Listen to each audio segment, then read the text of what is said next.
Olá, eu sou o João Vitor Xavier e o CNN Esportes S.A. está no ar. Toda semana um entrevistado para falar do mundo dos esportes e do mundo dos negócios. Hoje eu recebo um cracaço, ídolo do Palmeiras, do Cruzeiro, do Fenerbahçe. Alex, seja bem-vindo. Obrigado, João. Bom revê-lo. Bom estar aqui com você. Vamos conhecer um pouquinho da trajetória vitoriosa desse craque em campo. Vamos lá. Revelado pelo Coritiba, Alex virou profissional em 1995 e o Menino de Ouro, como era chamado, logo se destacou. Em 1997, se transferiu para o Palmeiras e viveu uma das eras mais vitoriosas do clube. Camisa 10 da conquista inédita da Libertadores de 1999, levantou 4 taças ao todo pelo clube. Alex fez parte de conquistas importantes também no Cruzeiro. Em 2003, Alex foi campeão da Tríplice Coroa, conquistando o Campeonato Mineiro, a Copa do Brasil e o tão sonhado Brasileirão. A partir de 2004, a carreira, que já era de muitas conquistas, chegou a outro patamar. Alex passou a defender o Fenerbahçe e virou ídolo incontestável. Com 6 títulos conquistados, Alex se despediu do clube em 2012 com uma grande idolatria e uma estátua em sua homenagem em frente ao estádio da equipe. Pela seleção brasileira, Alex conquistou 2 taças da Copa América, em 1999 e 2004. O meia encerrou a carreira no Coritiba, onde ainda conquistou o Campeonato Paranaense de 2013. No fim de 2014, anunciou a aposentadoria e passou a se preparar para a próxima função, a de técnico. A nova carreira começou no Sub-20 do São Paulo, em 2021. De lá para cá, Alex comandou também o Avaí e o Antalyaspor, da Turquia. O Alex em campo, um craque, um gênio, um talento, e agora fora de campo fazendo uma transição para a carreira de técnico. Como é que está sendo essa transição? Como é que está sendo esse processo? Tá sendo bom, tá sendo natural, né? Sou treinador há 4 anos, fiz 2 anos no São Paulo e depois um trabalho no Avaí, um trabalho no Antalyaspor lá na Turquia. Então tá sendo como eu imaginei que seria, né? Um mundo difícil, mas fechado, é muito treinador para pouco clube, né? Então tá sendo dentro daquilo que eu imaginava quando estava me preparando para estar nessa posição. Alguns jogadores durante a carreira a gente já vai olhando ali, percebendo teu perfil para técnico, até pela liderança que exerce em campo, pela capacidade de diálogo, de oratória, e você era um caso desses. Você já se preparava durante a carreira pensando que seria técnico? Não. Eu me imaginava, como eu acredito que todas as pessoas fazem, se imaginam em certas situações, em certas posições. Mas a ideia de ser treinador, ela começa a nascer mais no final da carreira, em trocas com alguns jogadores, em trocas com alguns treinadores, até inclusive muita troca com quem dirige os treinadores, né? As pessoas que estão em cargos acima. Muita conversa com a família e amigos próximos para daí tomar a decisão de fazer a parte burocrática, estudar, esquecer um pouquinho da vida de atleta para iniciar uma nova função. Então isso começa ali quando eu já tinha 32, 33, a imaginar essa possibilidade que acabou acontecendo. Hoje o futebol brasileiro vive uma invasão de técnicos estrangeiros e quando eu uso esse termo não falo de maneira pejorativa. Sim. Como é que você vê essa chegada de tantos nomes do futebol argentino, uruguaio, em especial do futebol português? Temos tido muitos portugueses por aqui nos últimos anos. Como é que você avalia essa chegada de estrangeiros ao nosso futebol? Para mim é super natural. Eu fui estrangeiro na Turquia durante 9 anos e fui super bem tratado, e quando eu cruzo com algum estrangeiro aqui dentro do Brasil, eu procuro dar o melhor tratamento. Não vejo problema nisso. Eu acho que essa questão do estrangeiro estar trabalhando aqui, essa é uma pergunta para ser feita para quem dirige os clubes, né? Para presidente de clube, para executivo, para esses diretores, e entender por que prefere um treinador estrangeiro do que um brasileiro. Eu acho isso algo totalmente natural. A gente vê aqui estrangeiros fazendo um sucesso absoluto, e a gente vê também estrangeiros virem aqui, passarem pouco tempo e acabarem retornando. É uma situação muito parecida com o que acontece com brasileiros. A gente tem brasileiros fazendo muito sucesso também, e outros brasileiros que de repente ainda não tiveram a mesma oportunidade.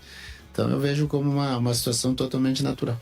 O que esse intercâmbio agrega ou pode agregar para o futebol brasileiro? Eu acho que em futebol profissional, muito. A minha preocupação é só no futebol de base. Eu acho que futebol de base a gente tem que ter uma referência maior do nosso país, daquilo que nós gostamos.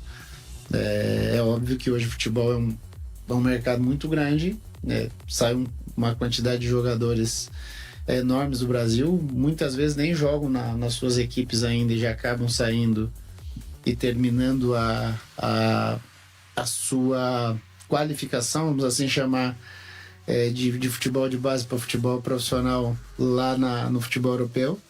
E isso é algo que eu ainda discuto um pouquinho, mas no futebol das equipes principais eu vejo como uma coisa boa, porque vem ideias novas, outra forma de olhar o jogo, outra maneira de se enxergar a maneira como é jogado, coisa que é uma situação, João, riquíssima no Brasil, porque a gente sempre foi assim, né? A gente não consegue discutir uma escola do futebol brasileiro, né? Porque se nós pegarmos treinadores famosos e vitoriosos, vou dar um exemplo, se a gente pegar o Telê, jogava de um jeito, seu Enio Andrade jogava de outro jeito. Se nós pegarmos seu Rubens Minelli, foi campeão de uma outra forma. Seu Oswaldo Brandão no Palmeiras, no Corinthians e em outros clubes foi campeão de um outro jeito. Filipão e Luxemburgo que foram ali contemporâneos, quando um surge no Bragantino, o outro surge no Criciúma e se tornam grandes nomes, eles viam e veem um jogo totalmente diferente. Então Paulo Autuori vê um jogo diferente do Muricy. Então, assim, a escola brasileira ela era riquíssima, ela era jogada de maneira variada.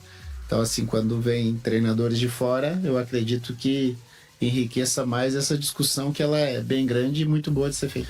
Agora, por falar em escola brasileira, talvez seja o debate mais contemporâneo do nosso futebol. Tem muita gente opinando sobre esse assunto. Eu tenho ouvido muita coisa que eu gosto, que eu acho sensata, dizendo que o futebol brasileiro está perdendo um pouco da sua identidade, da sua cara, daquele improviso, daquela genialidade que o jogador brasileiro tinha, de que era oriunda ali do menino que jogava bola no campo de terra, na lama, no barro, que aprendia a improvisar, que arrancava a tampa do dedão jogando na rua, e que o futebol brasileiro está perdendo isso, que os meninos estão sendo tratados de maneira muito precoce, num ambiente muito mais tático do que do desenvolvimento técnico do atleta, e de que isso tem prejudicado o futebol brasileiro.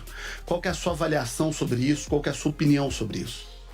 Eu vou expandir um pouquinho, né? Eu acho que não é o futebol brasileiro, é a sociedade brasileira, né? Eu tenho 48 e eu brinquei muito na rua. Eu tenho um filho de 15 que brinca, sei lá, 80% menos do que eu brinquei.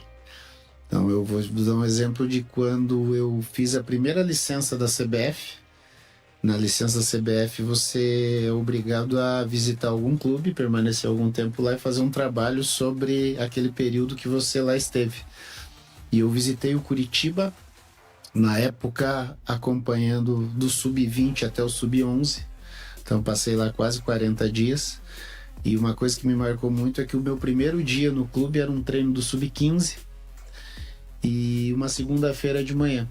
A primeira pergunta que eu fiz pro pessoal do clube era como que tinha sido a programação da semana anterior até segunda-feira quando eu chego. O último treino tinha sido no sábado de manhã. Então eles ficaram sábado à tarde, domingo e segunda se reapresentaram. Jogadores de 14 e 15 anos. Ou seja, adolescentes de 14 e 15 anos. E eu comecei a questionar os jogadores qual tinha sido o fim de semana deles. Quantas vezes eles tocaram na bola para qualquer coisa, ou para jogar vôlei, ou para jogar basquete, ou para jogar propriamente futebol, ou que tipo de movimentação no corpo eles fizeram. E a resposta foi quase que 100% de que eles não fizeram nada relacionado a isso. Então, se nós olharmos, não preciso ir muito longe, se nós formos lá na década de 90, né, possivelmente nós teríamos jogado uma pelada, possivelmente nós teríamos jogado vôlei na rua, possivelmente a gente teria ido a algum clube ou inventado qualquer coisa, tinha feito alguma brincadeira. Tinha subido numa árvore, pulado um muro. Então isso essa é a sociedade, e aí a gente pode entrar em outros temas, que a questão da segurança pública, a questão da invasão imobiliária em muitos espaços que eram livres e hoje não são mais. as diferenças que existem hoje de clubes sociais versus como era na época. E o futebol, ele acaba sofrendo disso também. Mas se a gente entrar no tênis é parecido, se a gente entrar no voleibol é parecido. Infelizmente, a sociedade mudou e a gente está dando aos clubes uma responsabilidade que eles nunca tiveram. Se nós tratarmos de um comparativo com 25, 30 anos atrás, eu também estava no Curitiba durante 2 horas. Os meninos hoje estão 2 horas dentro dos clubes. Só que depois eu estava no futsal, depois eu estava na escola, depois eu estava na rua, eu jogava com meu pai. Então a tecnologia alterou isso, a segurança pública também alterou, essa invasão imobiliária também alterou. Então é uma discussão bem ampla que na ponta da pirâmide, que são as equipes principais, seja o futebol ou qualquer outra modalidade, isso realmente diminui e muda bastante. Falando de seleção brasileira, como é que você vê o futuro breve aí da seleção, com uma janela de 1 ano, um pouquinho mais de 1 ano aí para uma Copa do Mundo? A Copa do Mundo não me incomoda muito, porque você pode montar um time, montar um mês mágico e as coisas acontecerem. Futebol permite isso, infelizmente, mas ele permite isso. Muitas vezes você está de uma maneira totalmente desorganizada, você se fecha ali durante 3 meses, a coisa caminha de uma maneira mágica, vamos assim dizer, e a coisa acontece. A gente tem capacidade individual e de repente ajustando uma parte coletiva um pouco mais sólida, você consegue, principalmente porque são jogos eliminatórios, 90, talvez 120 minutos e a coisa caminhar a teu favor. Coisa que nas duas últimas Copas do Mundo, o Brasil tinha um time coletivamente bem definido e as coisas escaparam em momentos decisivos contra a Croácia e contra a Bélgica. Eu acho que a minha preocupação maior é relacionado ao que a gente tem de ideia para o futuro. Até porque se olhar talento individual, qualidade técnica individual, uma seleção que tem Rodrigo, que tem Rafinha, que tem Vinícius Júnior, são jogadores, estou citando 3 aqui, sim. De vários, né? São jogadores de uma qualidade técnica muito acima da média e poucas seleções do mundo conseguem juntar tanta gente boa assim. Então, é o que você disse, se você tá ali no mês bom, se essa turma se fecha, se foca numa disputa, será um Brasil competitivo. Então, o exemplo maior é a Argentina. É que hoje todo mundo fala da Argentina de maneira positiva, porque a Argentina venceu a Copa do Mundo e venceu. A gente assiste o filme do final, né? Isso, porque a gente, se nós lembrarmos, e a internet nos ajuda nesse sentido, quando a Argentina perde para a Arábia Saudita, o que se falava, o que se colocava a respeito daquele time, daqueles jogadores, é totalmente diferente do que se fala hoje. A Argentina teve para ser eliminada para o México. Sim. No segundo jogo, sim. Já era. Depois sofreu contra a Holanda. A Argentina sofreu a Copa inteira, né? Sim, e se você lembrar, a última bola do Dibu Martínez com o atacante francês, ali poderia ter todo esse discurso que está sendo colocado hoje e por água abaixo. Que é o que eu estou falando, em jogos eliminatórios, não é uma competição longa, uma competição curta, que você tem 3 jogos onde você pode ter algum certo tipo de erro, como a Argentina teve contra a Arábia Saudita, e ainda recuperar. A partir do momento que está na segunda fase e começam os jogos eliminatórios, a chance de erro ela é praticamente 0. Ela te leva ou para um lado ou para o outro. Então, assim, individualmente nós temos bons jogadores, eles competem no melhor nível que é no futebol europeu. Os jogadores brasileiros que jogam bem aqui, eles competem bem também a nível brasileiro e a nível sul-americano. Então, assim, o Brasil tem bons jogadores. Infelizmente, após a saída do Tite, como tiveram muitas mudanças, a gente ainda não conseguiu uma unidade de montar realmente um time. Mas qualidade e bons jogadores para isso a gente tem. Em relação ao Neymar, você foi dos grandes jogadores da sua geração com a camisa 10, né? Você foi um caracaço maiúsculo ali naquela posição de meio armador. E a função do Neymar, uma diferença tática ali, mas é o 10 da seleção brasileira. Você acredita que o Neymar tenha condições de se recuperar para jogar uma Copa do Mundo em alto nível, para ser um protagonista, para ser aquele jogador que a gente sabe que o talento do Neymar permitiria ele ser? Acredito. Talento tem, qualidade tem. Vai ter que imaginar se ele vai ter a disciplina necessária para que ele, Neymar, esteja no melhor Neymar possível. Porque o melhor Neymar possível, hoje ele já tem mais de 30 anos, infelizmente teve uma série de lesões ao longo da carreira que dificultaram que ele tivesse uma condição maior de sequência. Então a minha torcida hoje é que o Neymar se recupere das lesões que estão atrapalhando. Essa lesão do cruzado dele, a cirurgia do joelho, tem dado a ele lesões musculares que tem atrapalhado essa sequência. Então espero que ele e os profissionais do Santos possam ter a melhor fase de recuperação nessa parte da fisioterapia, e depois, quando ele retornar para o campo com o Kleber e a comissão técnica e os jogadores do Santos, ele possa ter essa sequência que a gente precisa dele na melhor condição, porque aí sim ele pode ser o desequilíbrio que a gente precisa, como ele sempre foi, como ele sempre conseguiu fazer. Sem o Neymar no auge, é possível ganhar a Copa? É possível por aquilo que eu falei. Com o Neymar é mais simples porque você tem um jogador decisivo. E quando eu digo mais simples, não é de maneira simplista, é porque realmente ele tira jogadas que são dele, são naturais dele, né? Ele é um cara que, quando você menos imagina, ele pode tirar algo que só sai dos grandes gênios, que é o caso dele. E de novo, né, João, são jogos eliminatórios, cara. Jogos eliminatórios, qualquer coisa pode acontecer. Nem sempre o que joga melhor durante aqueles minutos é o que vence a partida. O vencedor é normalmente o que aproveita melhor as oportunidades que são escassas, são pequenas. E aí os jogadores têm que estar num nível altíssimo para que se aproveite lá na frente e ofereça pouco atrás. Então eu acredito que é possível, sim. Alex, qual que é a sua avaliação sobre Carlo Ancelotti? A mais possível, a mais positiva possível, porque desde que ele surge no Parma até os dias de hoje dirigindo o Real Madrid, fez trabalhos espetaculares na Itália, na França, na Alemanha, na Inglaterra, agora no Real Madrid. É um cara que é inquestionável, com certeza vai ser muito bem recebido e vai ter bastante trabalho aí para ajudar a seleção brasileira a achar o seu caminho. Você chegou a trabalhar com ele? Não.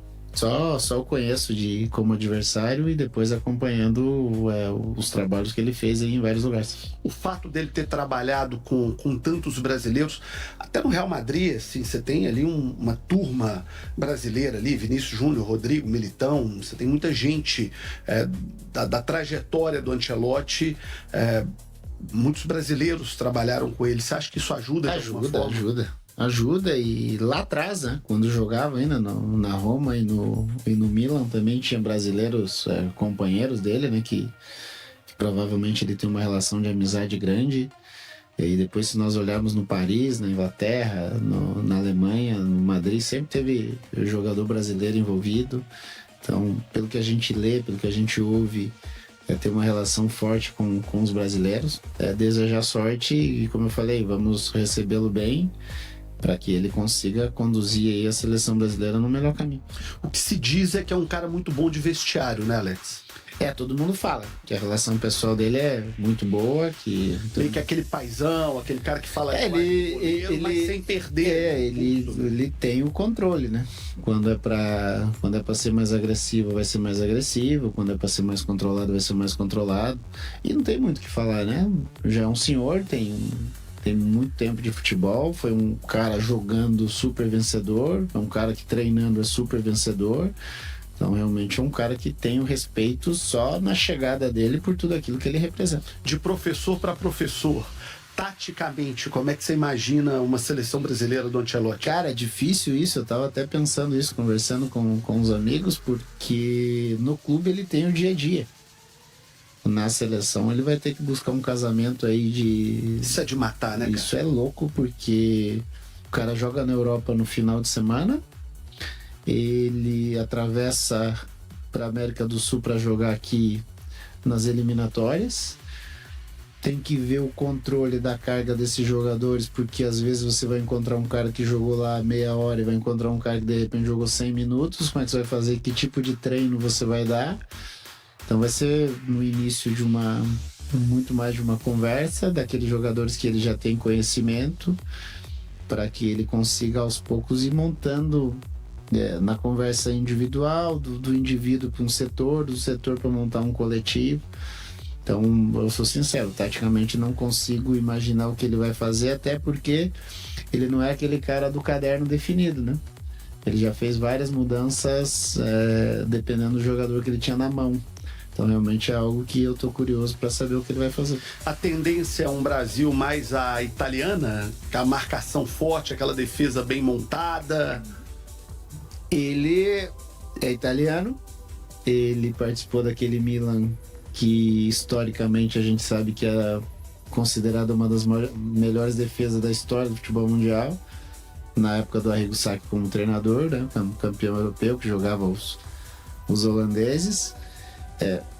Tem esse conhecimento muito forte. Eu acredito que o Brasil vai ter essa definição, mas eu acho que o principal é definir vamos dizer, do segundo homem para frente, que tipo de marcação nós vamos ter, né? Então, realmente, de novo, eu tô curioso para saber que tipo de estratégia e que tipo de tática de plataforma ele vai usar, porque agora é uma seleção, ele vai ter que escolher os jogadores e muitos deles talvez ele não tenha nem tido contato com esses caras, né? Para entender mais ou menos aquilo que ele vai implementar dentro do time. Até que ponto essa instabilidade, Alex, política que vive a CBF, até que ponto que isso impacta na seleção? Muito, porque muitas vezes você está voltado às coisas do campo, às coisas do que está acontecendo ali, mas o carregamento, o peso das notícias vindo de fora, dessa estrutura que não está tão legal, ela acaba chegando muito dentro do hotel, dentro do dia a dia. E eu, por exemplo, eu frequentei seleção durante 10 anos. Esse peso político no treino, esse peso político nas viagens, você acompanhou a seleção há muito tempo, você sabe que funciona dessa forma. Então, realmente é algo que atrapalha. Alguns treinadores tentam blindar um pouco mais e conseguem, outros treinadores tentam blindar e não conseguem. Falando de seleção e lembrando um pouquinho do passado, é quase uma unanimidade que você foi dos jogadores mais injustiçados na história recente da seleção. Já entrevistei tantas pessoas que, quando colocam a lista ali dos caras que mereciam ter jogado uma Copa do Mundo, conquistado uma Copa do Mundo, aí a turma lembra de Ademir da Guia, lembra de Alex, lembra de Djalminha, lembra de grandes nomes assim, Dirceu Lopes, grandes nomes que não tiveram essa oportunidade de ganhar uma Copa do Mundo, e alguns nem de jogar uma Copa do Mundo. Quando você olha a sua trajetória, de tudo que você fez, de tudo que você jogou no final dos anos 90, início dos anos 2000, eu não vou nem perguntar se você se sente injustiçado, porque eu acho que isso é um consenso. Você conseguiu absorver o que aconteceu? Sim, tá absorvido. Tá muito bem resolvido na minha cabeça. Se você me perguntasse, você acha que você deveria ter ido? Eu ia responder que sim. Mas é muito bem definido na minha cabeça. São 10 anos, 11 anos que eu parei. A Copa que eu poderia ter jogado, 2002, 2006, talvez 2010, isso aumenta já, seriam 15 anos. Então, na minha cabeça tá muito bem solucionado. Quando eu olho para trás para minha carreira, eu me sinto bastante satisfeito com ela. Acredito que tenha jogado num bom nível, joguei com os melhores, joguei contra os melhores da minha geração. Então, realmente é algo que na minha cabeça é muito bem tranquilo e muito bem direcionado. Você perdoou o Filipão? Mas eu não tenho por que perdoar o Filipão. O Filipão era treinador da seleção naquele momento e ele tinha que fazer as escolhas dele. E ele acabou fazendo, infelizmente eu fui preterido nessas escolhas. E quando eu olho pro Filipão... Pô. Não, cara, isso... Você jogava no Palmeiras do Filipão, campeão da Libertadores. Essa é a parte mais legal de discutir esse fato. Eu venho pro Palmeiras, eu não venho a pedido do Felipe. Eu venho pré-Felipe. A minha contratação pelo Palmeiras em 97 é antes da contratação do Felipe, que estava no futebol japonês. E ao longo do período com o Felipe, eu tive que provar para ele que eu tinha condição de jogar e ajudá-lo como acabei fazendo.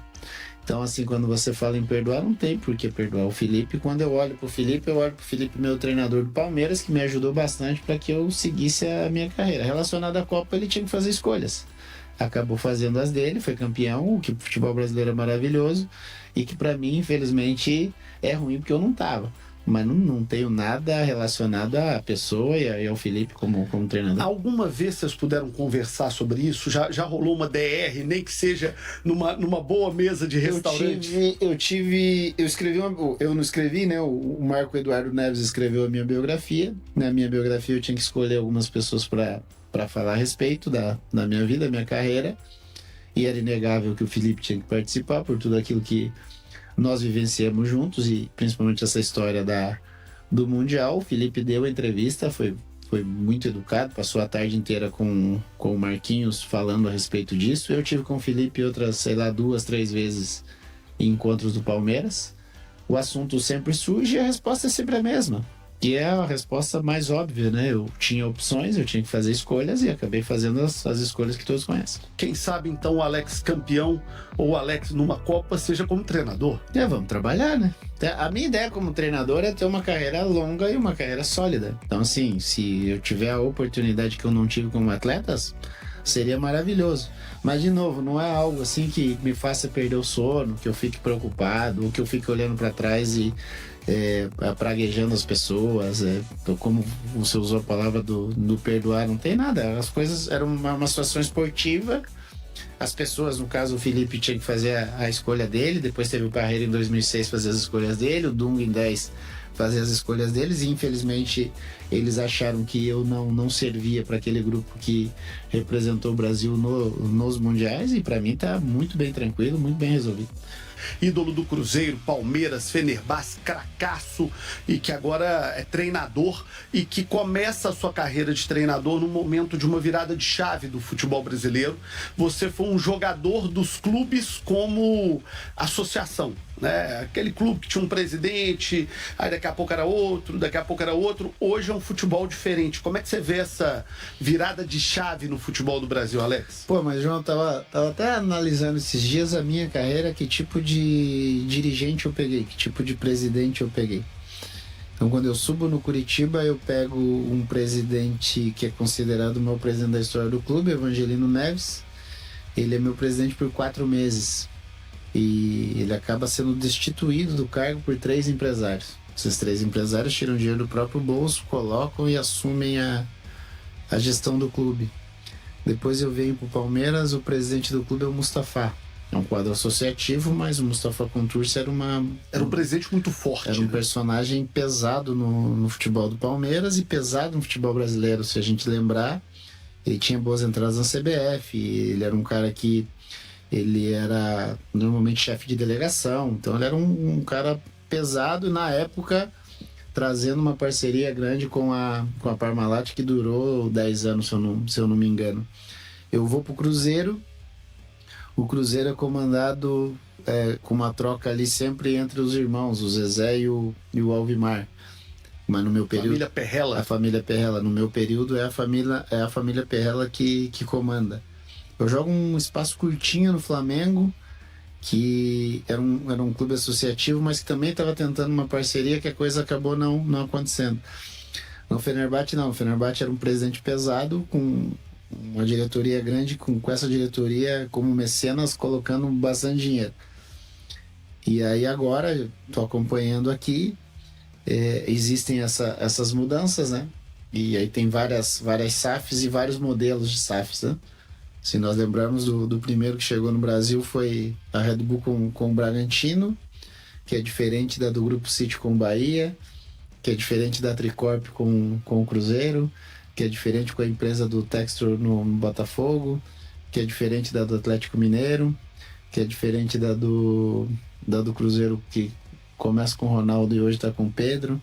Então é um novo momento, com novos modelos, e que a gente tem que sempre olhar e ver a maneira como cada um está gerindo o clube, porque realmente existem diferenças na maneira de gerir o clube. E para mim o principal é que os organogramas desses clubes, eles particularmente no que eu estudo, no que eu olho, eu não vejo nenhum parecido com o outro. Então, realmente é um momento diferente aí do futebol brasileiro. Você foi um dos líderes do Bom Senso, que foi um movimento de atletas lutando por melhores condições, por mais respeito aos profissionais, lutando por uma fatia do mercado que é muito esquecida, que são aqueles jogadores que são a imensa maioria, os jogadores que ganham pouco, a turma do salário mínimo, dos 2 salários mínimos. A gente vê o futebol e pensa no Alex, pensa no Ronaldo, pensa no Ronaldinho Gaúcho, mas tem aquele cara ali que joga futebol, tá 3 meses num time, daqui a 3 meses tá em outro, daqui a 6 tá em outro, e com um salário muito baixo. Nesses 10 anos para cá, dessa luta, o atleta ganhou alguma coisa, ou infelizmente a coisa ainda tá muito longe da ideal? Não, tá muito longe do ideal. Porque quando a gente olha, por isso que eu digo em termos de sociedade, quando a gente brigou por isso, uma das coisas que a gente mais ouvia era essa: o jogador ganha muito e quer jogar pouco. E eu particularmente nunca briguei por isso. A minha briga era por um massagista, por um roupeiro de um clube pequeno do interior, que ele vai jogar 2, 3 meses do estadual e acaba o ano dele. E aí a gente de novo não pode generalizar, porque a Federação Paulista tem um trabalho maravilhoso que é diferente da Federação Paranaense, que é diferente da Federação Paraibana, que é diferente da Federação do Tocantins. Então a gente tem que olhar, tem federações aí, tem estados brasileiros que não tem time em divisões nacionais. Essa é uma realidade totalmente diferente de uma federação como a de Minas, uma federação do Rio de Janeiro.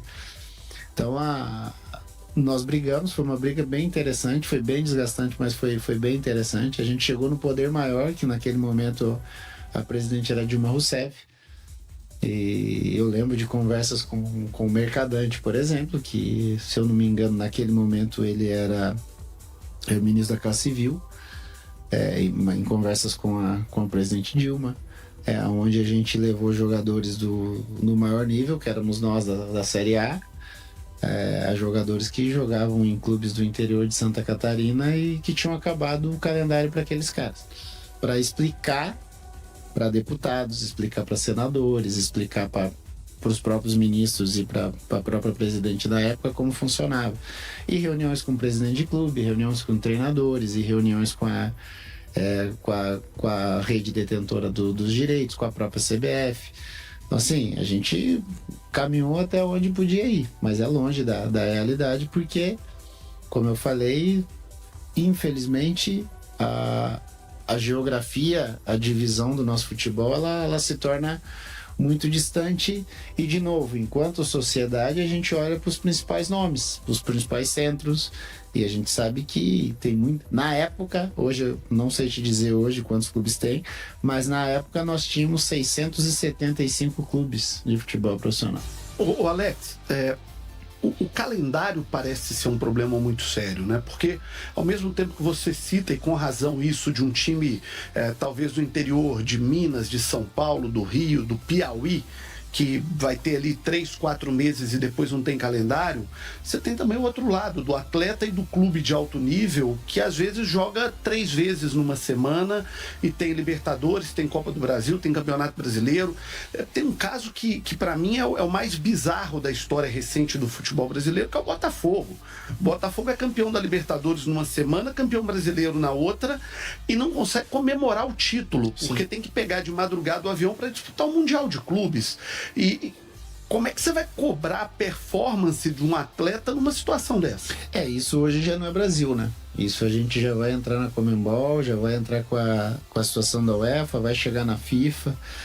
O Mundial, como vai ser jogado agora, que eles estão chamando de Super Mundial.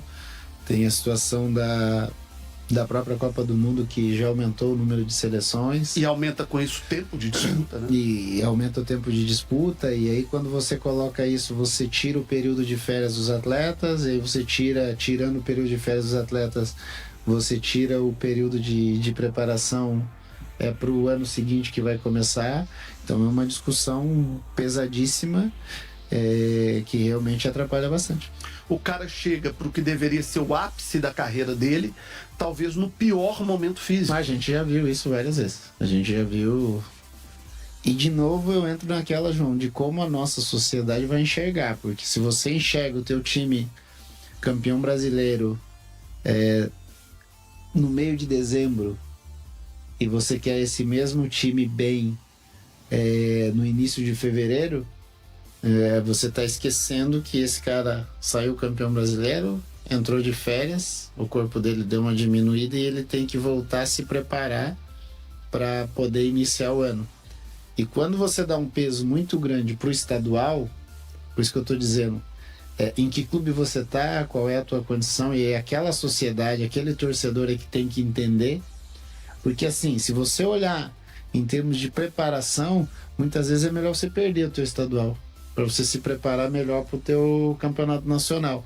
Mas às vezes a perda de um estadual é a perda de emprego daquele treinador, é a perda de respeito daquele dirigente que está naquele momento. Qual que é o futuro do Alex? É ser treinador.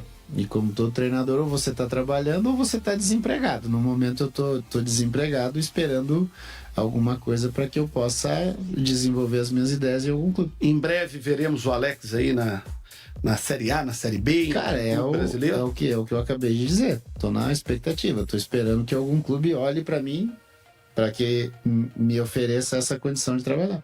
Muito bem, tá na hora do De Primeira SA, perguntas curtas, respostas rápidas, no oferecimento de Gerdau, o futuro se molda.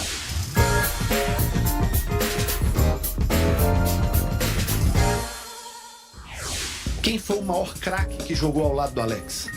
Difícil, né? Eu joguei com os melhores. É difícil, eu não consigo escolher um. Não, mas pensa um cara que você fala, pô, esse me dava prazer de jogar. Ronaldo, o gaúcho. O melhor técnico? Luxemburgo. Um título que jamais saiu do coração? Puta, difícil, cara.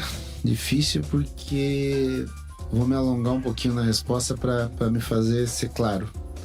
Eu participo no Palmeiras, onde o Palmeiras, todo mundo queria ser campeão da América. Eu participo desse time que foi campeão da América em 99. Eu chego no Cruzeiro em 2003, o Cruzeiro, um clube super vencedor, tinha conquistas maravilhosas. A CBF não reconhecia 66 e o peso do brasileiro, de novo, do vizinho era muito forte, que era o brasileiro do Atlético de 71. Então, quando a gente consegue o brasileiro de 3, a gente iguala essa história. E eu acho que dá pro cruzeirense ali uma satisfação grande. Quando eu chego na Turquia, eles queriam ser campeão no ano do centenário do clube em todas as modalidades. Eu tô lá, todas as modalidades ganham: vôlei feminino e masculino, basquete feminino e masculino, as lutas, atletismo, todos os esportes ganham, o futebol vai caminhando, a pressão aumenta sobre nós, a gente ganha. E aí eu retorno pro Curitiba, fim de carreira, não tinha ganho nada com o Curitiba, ganho um campeonato paranaense em cima do Atlético. Eu vou na seleção brasileira e consigo ganhar títulos com a seleção brasileira. Então, sinceramente, eu não consigo escolher. E qual título faltou pro Alex? Cara, uma coisa que eu lamento muito é a medalha olímpica. Eu acho que nós tínhamos uma boa geração, tínhamos um bom time e infelizmente a gente não conseguiu ser medalhista em si. Turquia, como é que você explica isso aqui que a gente tá vendo na imagem? Não explica. Dá pra explicar a paixão desse povo? Cara, não dá. As pessoas me fazem essa pergunta, mas eu, sinceramente, não consigo. Eu fui lá, respeitei as coisas do clube, respeitei as coisas dos adversários, respeitei a cultura do país e fiz o meu trabalho. O restante, é paixão dos caras. Eu realmente não consigo descrever e explicar por que chegou nessa situação. Eu tive em Istambul, na final da Liga dos Campeões da Europa, Manchester City e Inter de Milão. E tive a oportunidade de encontrar o Alex lá. Eu fiz essas imagens do Alex. É homem, é mulher, é gente nova, é gente velha. As pessoas, quando sabem que nós somos brasileiros, elas já nos tratam melhor por causa do Alex. Eu brincava com um colega aqui que é mais ou menos a Lady Gaga nesse show do Rio de Janeiro, descer a praia de Copacabana para passear. É uma coisa surreal, né, Alex? Cara, não tem isso. É assim, João, eu sempre explico para as pessoas o seguinte: se você já esteve lá, como foi o teu caso, você consegue entender um pouquinho, porque você ouve deles, você vê essa cena que você conseguiu gravar. E quando as pessoas não tiveram oportunidade de estar na Turquia, eu falo, cara, o único jeito é você um dia ter a oportunidade de estar lá ou de estar com algum turco. E aí eles te passam aquilo que eles enxergam. Pra mim realmente é uma loucura e eu, sinceramente, eu não consigo explicar o porquê que chegou nesse nível que eu considero um nível de loucura muitas vezes. Muito bem, Alex, obrigado pela entrevista, muito sucesso na carreira como treinador, e se você for como treinador 10% do que foi como jogador, vai arrebentar na carreira. Valeu, João, foi um prazer revê-lo e cada vez mais sucesso aí pra vocês. Muito obrigado, Alex, o nosso entrevistado de hoje no CNN Esportes SA. Todo domingo, um grande convidado como esse cracaço aqui que nós recebemos hoje. Domingo que vem tem mais CNN Esportes SA. Obrigado pela audiência e até lá.